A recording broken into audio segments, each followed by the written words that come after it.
ಒಂದಾನೊಂದು ಊರಲ್ಲಿ ಒಬ್ಬ ಹುಡುಗನಿದ್ದನು, ಯಾರಿಗೂ ಹೆದರದ ರಣಧೀರನು.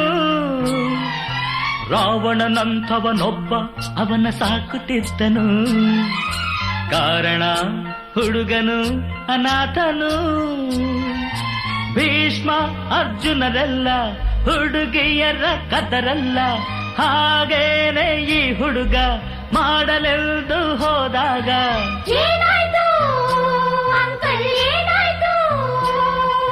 ಪ್ರೀತಿಯ ಕಡಲಲ್ಲಿ ಬಿದ್ದನೋ.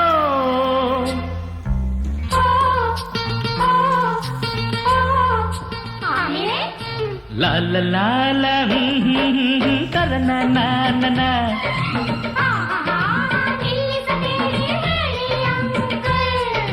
ಆ ಪ್ರೀತಿಯ ಕಡಲಿನ ಬಳಿಗೆ ಎಲ್ಲರೂ ಹೋಗೋ